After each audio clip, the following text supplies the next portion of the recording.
So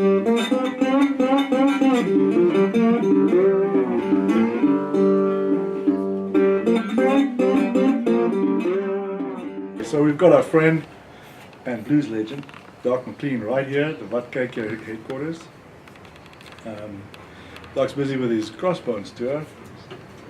I really lumped plat. I can translate that to you. You're all over the show. Means there's a lot of dates. You're all over the show. I want to start at the beginning, Doc. When you were a little kid, back in Mississippi, what made you take up the guitar, play the blues? Well, you know, my first instrument was actually the harmonica. And I played harmonica with a lot of great guitar players for a long time.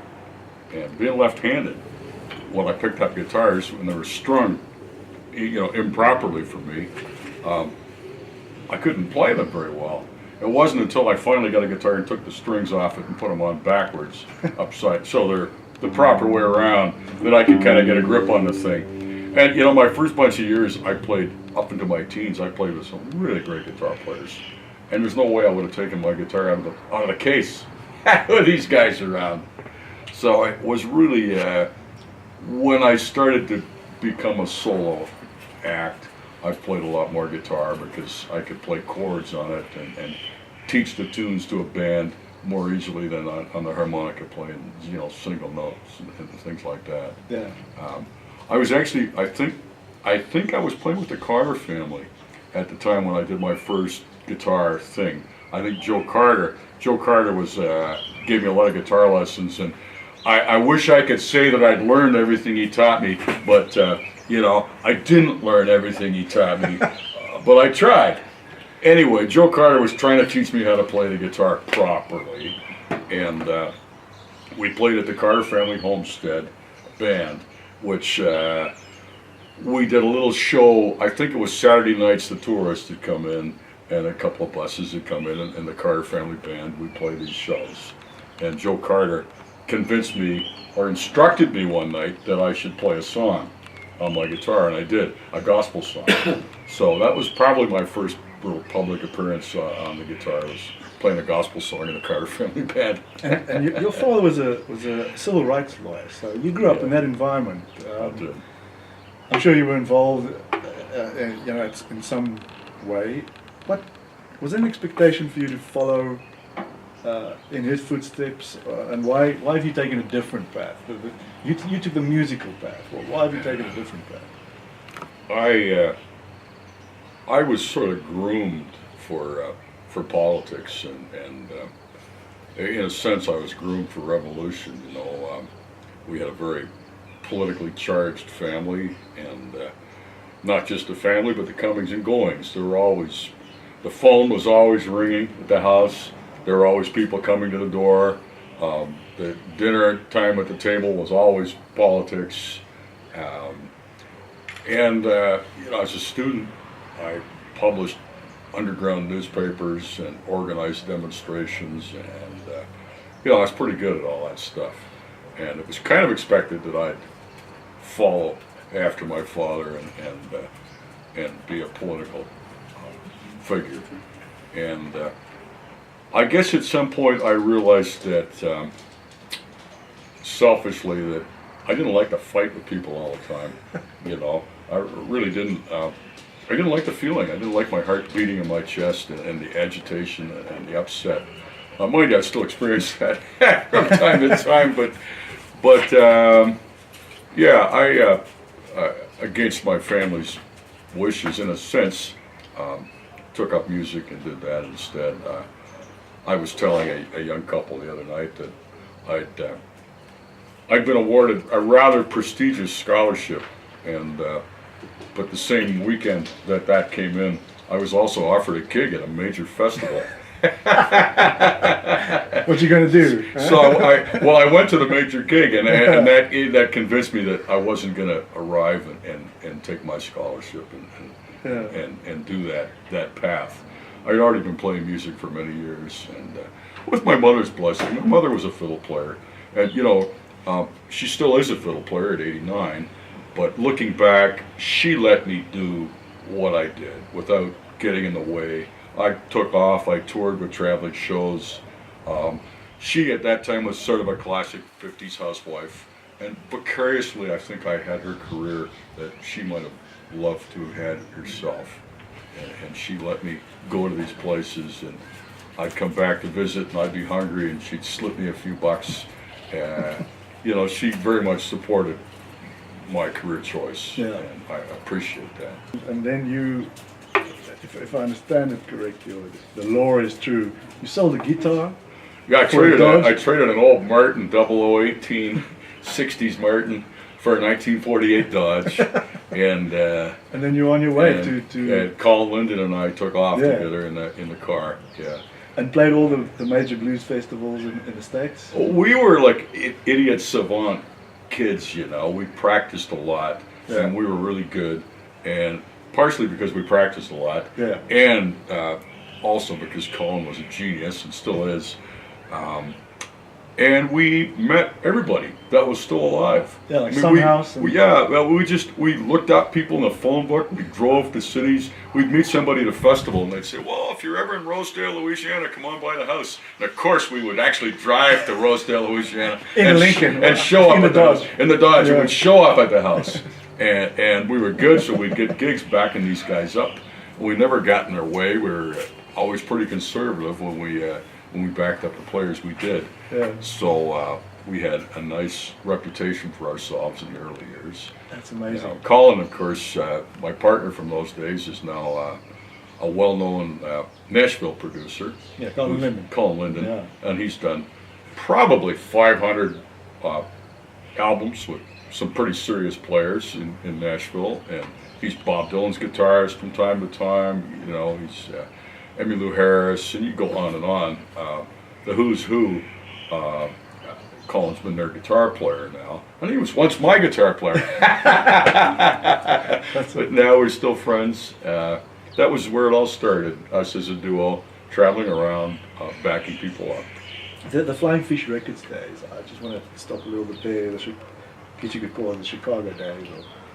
Or, how did you end up at the recording industry? Because you were a session musician, so you're playing with some big names like Peg Leg Sam, the Medicine, the coolest name ever, Peg Leg Sam, the Medicine Showman. Peg Leg Sam, the Medicine Showman, was Well, actually our Blue Labor Records connection out of New York.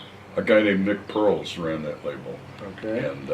and Nick Pearls connected us to Peg Leg Sam, Louisiana Red, Sugar Blue, and we did a tour together at one point, and well, it was cool because I got to meet Sugar Blue, and Sugar.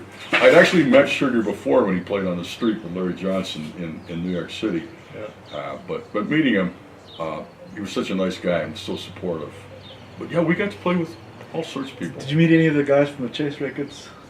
Well, yeah, of course. Yeah. You know, Willie Dixon was a great friend of ours. And Yeah. Willie used to take Colin and I out for breakfast sometimes, and we'd sit in his hotel room all afternoon. Willie'd sit there in his undershirt and his shorts and just tell stories to us.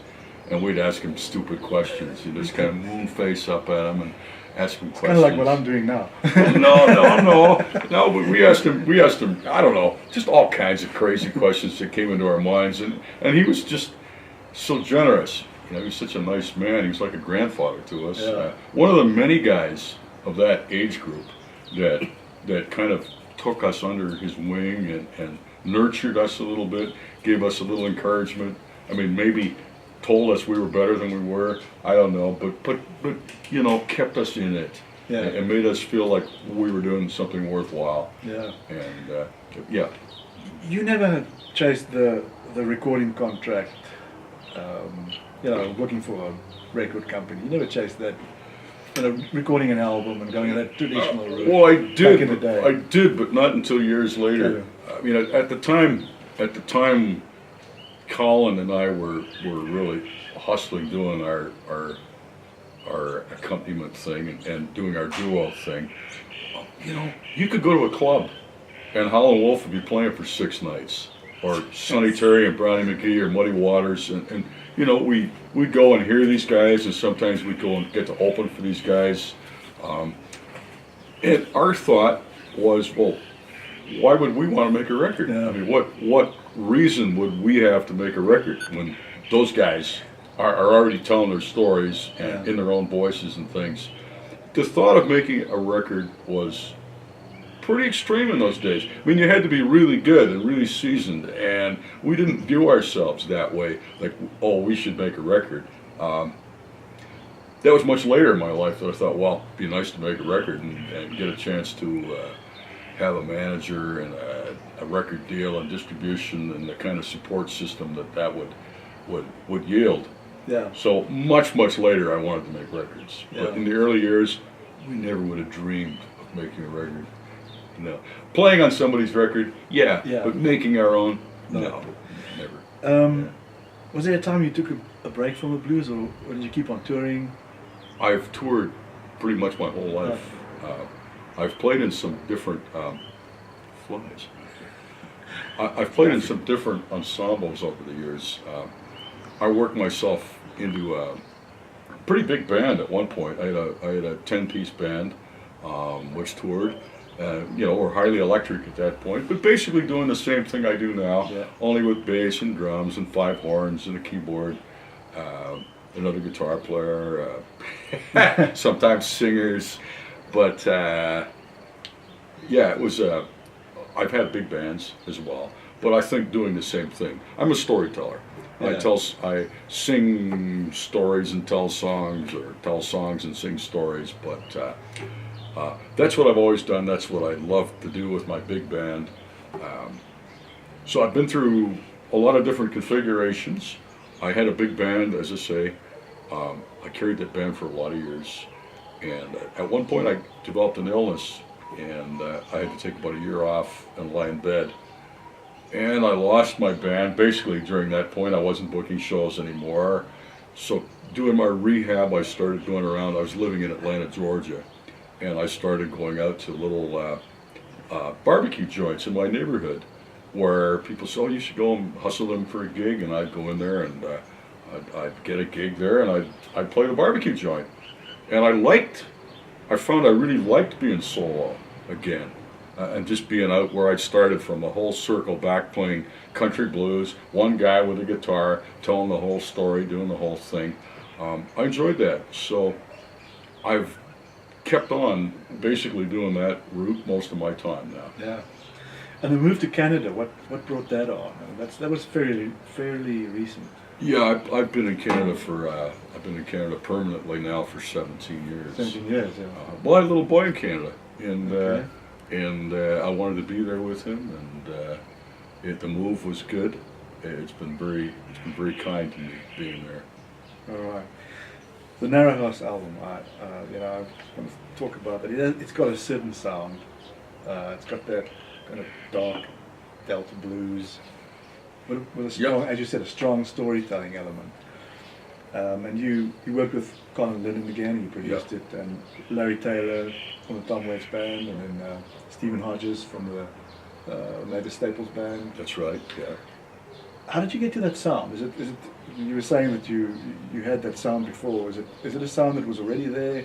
Have you been working on that specific dark Delta blues sound for a long time, or? Yeah, well, that's the sound that's sort of in my head all the time. I mean, ultimately, I've got Big Joe Williams in my head. I mean, I don't play guitar like Big Joe Williams. I don't pretend this at all. But in the back of my mind, my musical bone back in there has got this sound of Big Joe playing on that 7-string guitar, and it's got Sonny Boy Williamson playing those cool harmonica chops, like just blowing those things, and somehow that provides a texture. Yeah. It provides something sonic that rides back in there somewhere. It doesn't come out the same way, but that's in the back of my mind. And then I love what Steve, guys who play drums that don't keep meter, because we're not keeping a meter.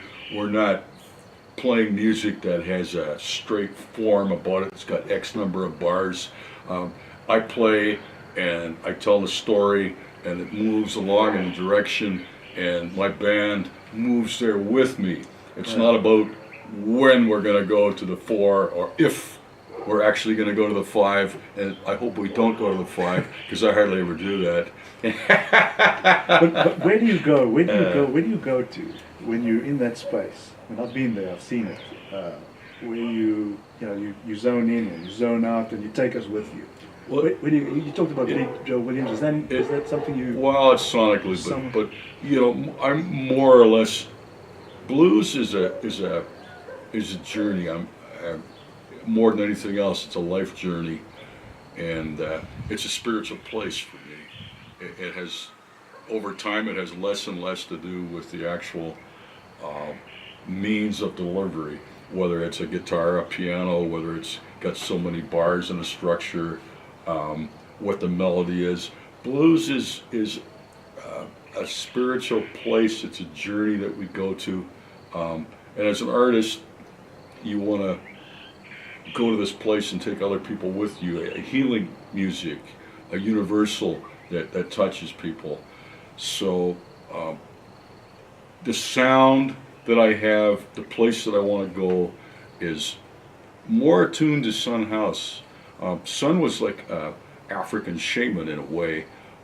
Those guys from West Africa that carry the whole history of their village, and they go into a trance and they can recite these things and go to a special place.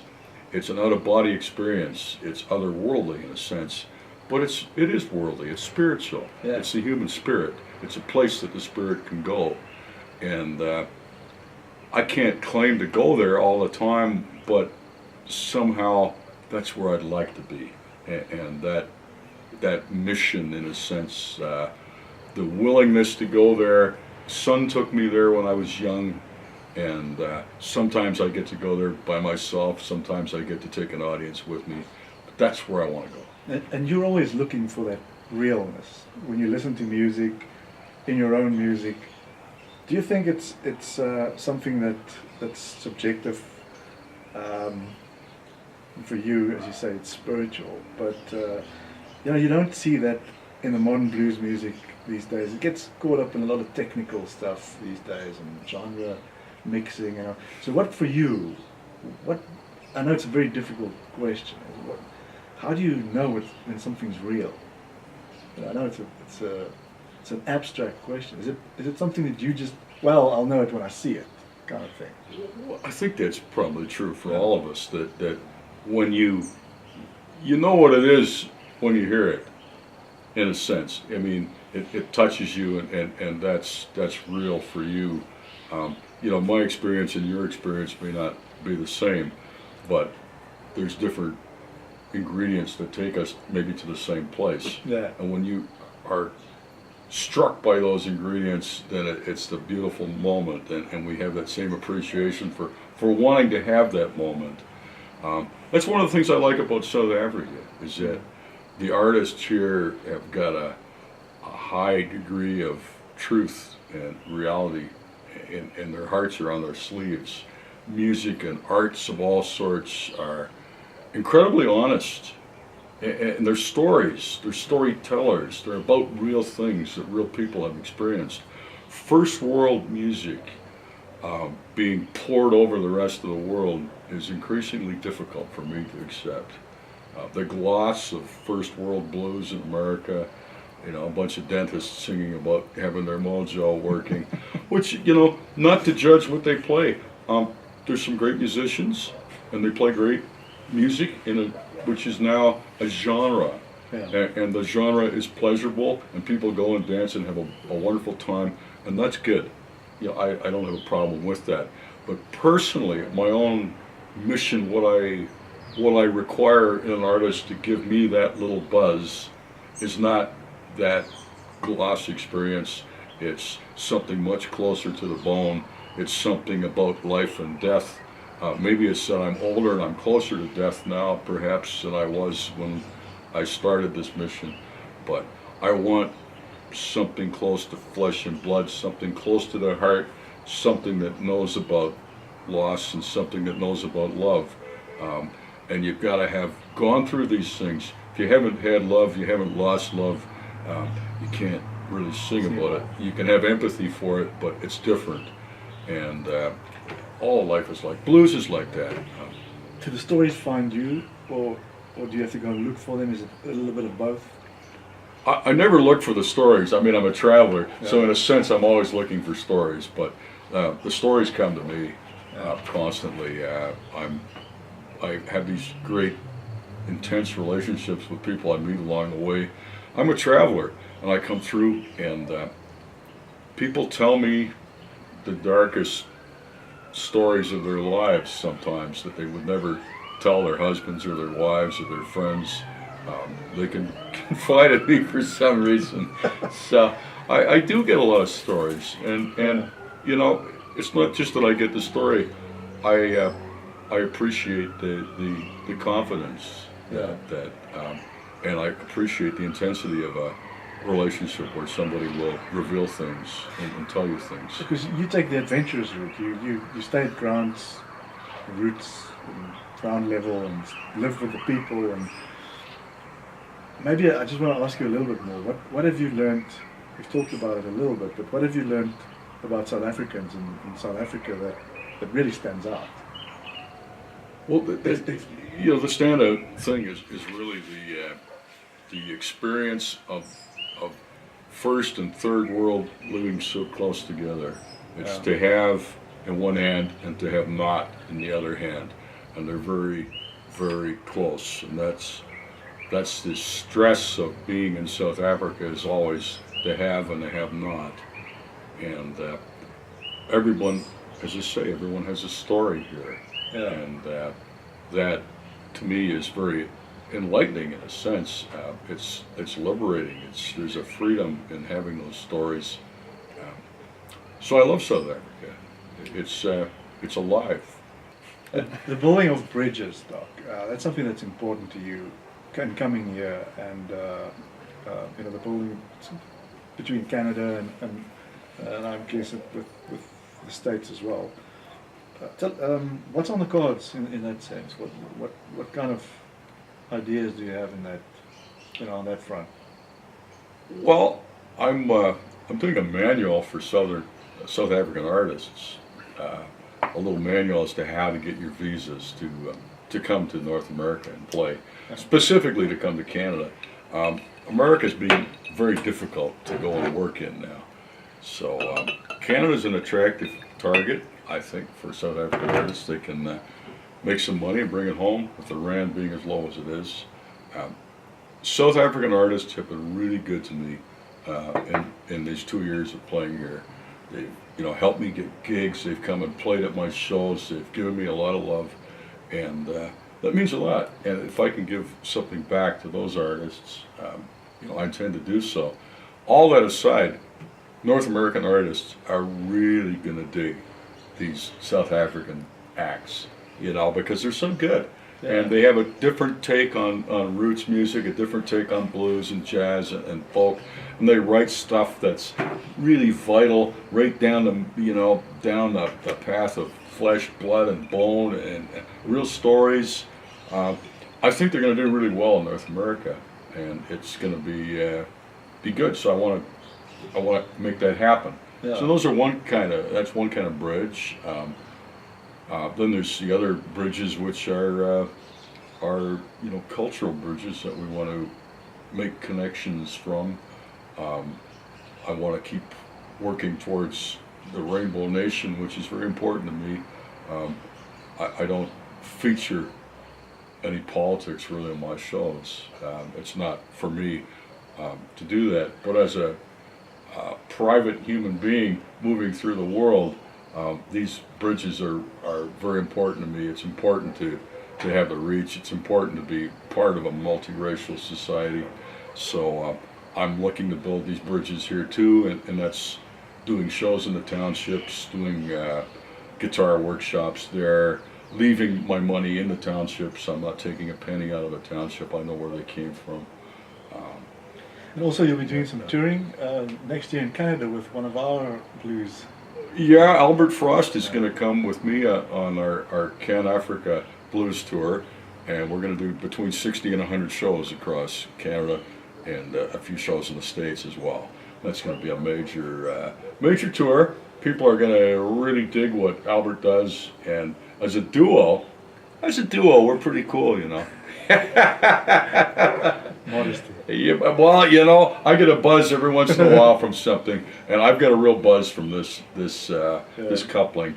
We've been very lucky to meet each other, play together, and I think we're both just buzzed about how interesting it sounds. I think others will be interested too. And in your current tour, where are you going from here? From here is Pretoria right now. I've got a bunch of shows up in this region, Limpopo, Gauteng province. How do I pronounce that? Gauteng province. Close enough. Gauteng province. Yeah, bunch of shows in this region, and then I'm down into Free State, KZM, down the Eastern Cape, across the Karoo again, Cape Town, down the Garden Coast, back across Karoo, and I'm going back to North America for Christmas to see my mom. The concept of showmanship. I mean, back in the day, blues guys were all wearing suits, and I'm not sure if you also had to wear the suit thing, or you came in a little bit later when it was okay to have jeans on. But you've been incorporating that in your act with the Day of the Dead black shirts. And do you think that showmanship is still an important part of the blues? And do you value it? I value it a lot as a professional entertainer. I don't think it has to be part of the blues, but I think it's a sign of respect for your audience, that when the audience comes to a show, the entertainer looks better than they do, or different than they do. It's a sign of respect that I've taken an effort to dress for you, to present this show. It's a sign of respect for your audience that you dress for them and bring some excitement to the venue. And it's been that way for my life all the time. I wore suits. I have beautiful suits all along, and we've evolved into different stagecraft. But yeah, I think it's important for every artist to make an effort to present themselves well to their audiences. A new album? Is there something on the horizon? Oh God, yeah. There's always a new album on the horizon. Colin and I have got plans to make another album, and you know, I'd like to use Larry and Steven again. I don't know if we can all get in the same room at the same time. Larry's busy with Canned Heat now, and Steven's out with Mavis Staples almost all the time. So whether or not we can do that, I don't know. And now I've got Albert, and Albert's wonderful, and I've got these new ideas involving the African music I've been exposed to, and I'm getting better songs out of Africa than I've got out of America in a bunch of years. So there'll be some records coming soon. Yeah, absolutely. All right. Thanks a lot, Doc. Thanks for taking the time to speak with us at KK. Thank you. Thank you. That was a man play.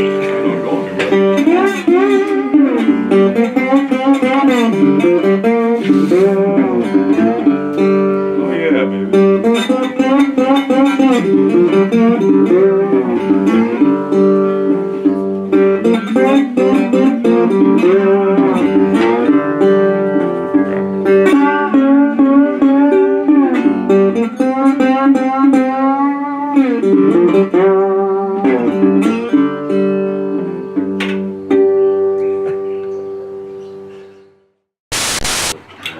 People are gonna see this and go, "What the fuck's Doc doing? Puss." Oops, I'm gonna take that back. You don't throw the lid. I'm not gonna throw the lid away because I'm not driving.